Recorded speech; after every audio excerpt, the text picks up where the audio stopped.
I'm now using the PFAFF Passport 2 to finish the binding on my placemat, and I thought this would be a great idea to show you how I deal with corners on the binding when I use a decorative stitch. So I pulled out the different stitches that were available on the PFAFF Passport 2. I really liked the number 40, so I entered 40. I've got my stitch ready. It's all programmed in, and I've actually been playing around with it. And now I want to show you how I deal with keeping the nice curve as I need to change angle to go on the other edge of my placemat.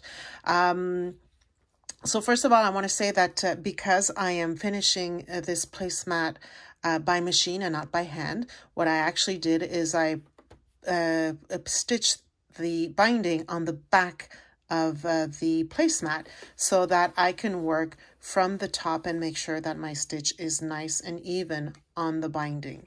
So now that that's covered, let's go closer so that you can see how I'm working with the binding. So of course I've ironed it to make sure that it's going to look nice and straight as I'm sewing.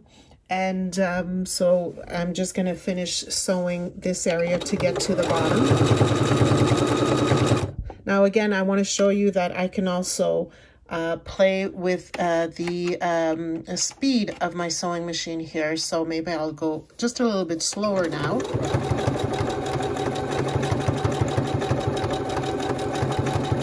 And as I'm doing that, I'm just keeping with the foot alignment. I'm making sure that the alignment is on the binding so I know that the curve is going to be nicely centered in the binding.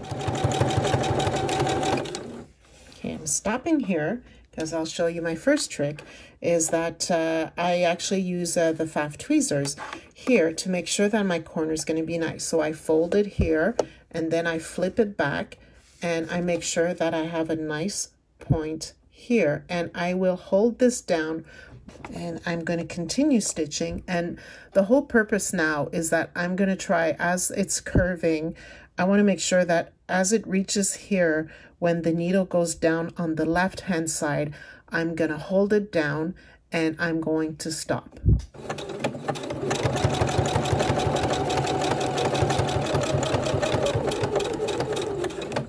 Before that, I'm just going to flip up and make sure that my corner did not move. I'm going to bring it back down and I'm going to slowly bring it to the farthest left. So now it's ready. It's in good position. I'm going to raise the foot and change the angle to come here. Now, because we're at the corner, there's a lot of fabric underneath. So you have to make sure that you are holding everything in place and that you are slightly pushing the placemat backwards so that it doesn't sew in place. So just give it a nice push.